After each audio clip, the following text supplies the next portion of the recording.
रोशनपुर नाम के गांव में चंदा और शांति नाम की जिठानी और देवरानी रहती थी। चंदा का पति बहुत पैसे वाला था। उनके पास किसी भी चीज की कोई कमी नहीं थी और उसके विपरीत शांति का पति बहुत ही गरीब और नशेड़ी था। शांति चंदा के घर में काम करके अपना घर चलाती थी। भाभी, घर पर खाने के लिए कुछ भी नहीं है। अगर आप थोड़ा खाना दे पाए तो बहुत मेहरबानी होगी। मुझे जो भी पैसे मिलते हैं वो तो आपके देवर नशे में उड़ा देते हैं। ये तुम लोगों का ना रोज रोज का ड्रामा हो गया है। अब देवर जी कमाते नहीं है तो मैं क्या करूं?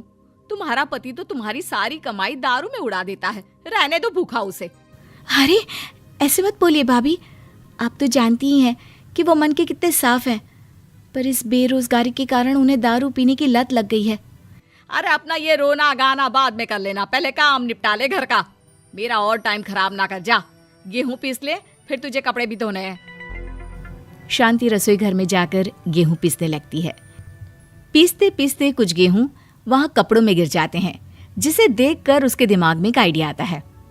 क्यों ना ऐसे ही थोड़े गेहूं मैं अपने पल्लू में बांधकर घर ले जाऊं, फिर एक बर्तन में जमा कर लूंगी और उसे पीसकर रोटी बना लूंगी।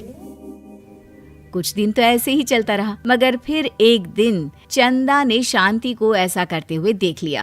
अरे पहले तो मुझे लगा तुम लोग बस गरीब हो, पर तुम लोग तो चोर भी हो। चोरनी कहीं की। मुझे तो लगता था तू गेहूं पिसती है, पर तू तो अपने पल्लू में गेहूं छुपाकर ले जाती है। निकल मेरे घर से। मुझे माफ कर दो भाभी, हमारे पास खाने के लिए एक दाना तक नहीं था, इसलिए मुझे ये सब करना पड़ा। अरे तुम लोग मेरे रिश्तेदार हो, इसीलिए दया कर कर तुझे मैंने अपने घर पे काम पर रख लिया, पर तू और तेरा पति हमारे खानदान का नाम मिट्टी में मिलाने पर उतारू हो चुके हैं। आपको मुझे जितनी गालियां देनी है दीजिए, मारना है तो मार भी लीजिए भाभी, पर मुझे काम से मत निकालिए। परिवार की बात है, वरना कोई और ऐसा काम करता ना तो धक्के मार कर कब से घर का बाहर निकाल दिया होता। रोते रोते शांति अपने घर चली जाती है, जहाँ उसका नशेड़ी पति कहता है, अरे कहाँ रह गई थी कामचोर? इतनी देर क्यों कर दी? आज पैसे लाई कि आज भी खाली हाथ वापस आ गई है? अपने हाथ दिखा। जरूर पैसे छुपा लिए ताकि मैं दारू ना पी पाऊं। नहीं जी, मैं आपसे क्यों छुपाऊंगी, और अभी आप दारू पीने की बात कर रहे हैं, उसी कारण तो आज हम लोगों की ये हालत हो गई है। किसी काम की नहीं है तू, बिना मार खाए समझेगी नहीं। रख, अभी तेरे होश ठिकाने लगाता हूँ। रामलाल शांति को बहुत मारता है। शांति का मन दुखी हो जाता है और वो गांव के तालाब के पास के एक पेड़ के नीचे बैठकर फूट फूट कर रोने लगती है। मैंने कभी किसी का बुरा नहीं किया, फिर भी भगवान मेरे साथ ऐसा क्यों कर रहा है? मैं तो रामलाल जी की फिक्र करती हूँ, फिर भी उन्होंने मुझे इतना मारा। तभी उसे एक आवाज सुनाई देती है, रोने की कोई जरूरत नहीं है बेटी, चिंता क्यों करती हो? ये आवाज कहाँ से आ रही है? शांति अपने आसपास देखती है, उसे कोई नहीं दिखता। वो ऊपर देखती है, जहाँ उसे एक छोटी सी परी दिखती है। आप कौन है? आप तो कोई परी लगती हैं। हाँ बेटी, मैं इसी पेड़ पर रहती हूँ। मैंने तुम्हारी सारी बात सुनी, अब तुम्हें फिक्र करने की कोई जरूरत नहीं। अपनी आंखें बंद करो। शांति आंखें बंद करती है और जादुई परी अपनी छड़ी घुमाती है। उसकी छड़ी घुमाते ही पेड़ के सारे पत्ते सुनहरे रंग के हो जाते हैं।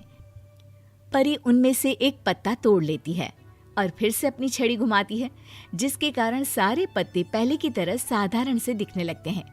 आंखें खोलो बेटा। लो, इस पत्ते को ले जाकर अपने तकिए के नीचे रख देना। ये तो एक साधारण पत्ता है, इससे क्या होगा? ठीक है, अगर आप कहती हैं तो मैं इसे रख लेती हूँ। शांति उस पत्ते को लेकर अपने घर जाती है और अपने कमरे में तकिए के नीचे रखकर सो जाती है। सपने में उसे वही पेड़ वाली जादुई परी दिखाई देती है। बोलो शांति, क्या चाहिए तुम्हें? मैं चाहती हूँ हम बहुत अमीर हो जाए और मेरे पति नशा करना छोड़ दे, उन्हें कोई काम भी मिल जाए। कल जब तुम सुबह नींद से जागोगी, तुम्हारी इच्छा पूरी हो गई होगी।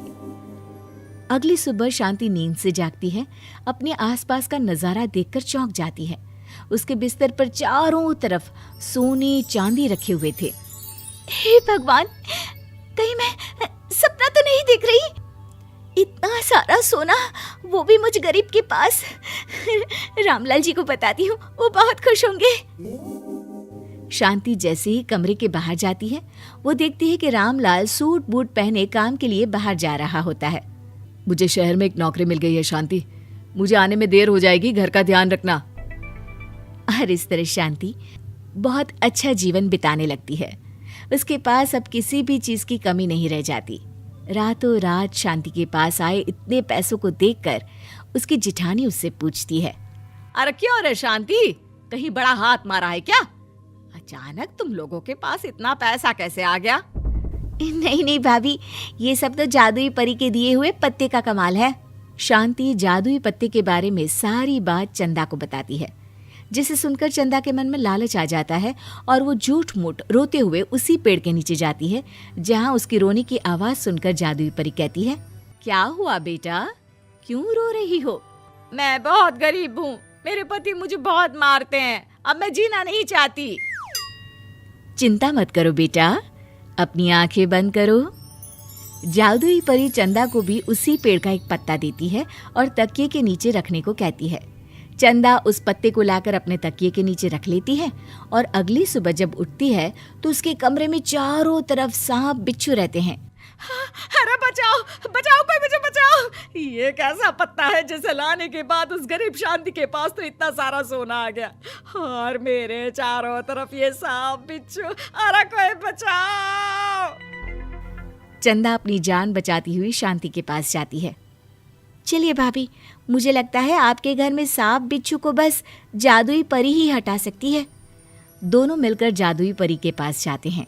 ये सब तुम्हारे बुरे इरादों का नतीजा है चंदा।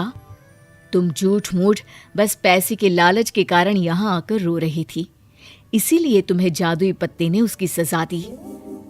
अरे मुझे माफ कर दीजिए जादुई परी, मेरे मन में लालच आ गया था। अरे शांति, तुम भी मुझे माफ कर दो, मैंने तुम्हारे साथ बहुत गलत किया है, फिर भी तुम मेरी मदद के लिए आई।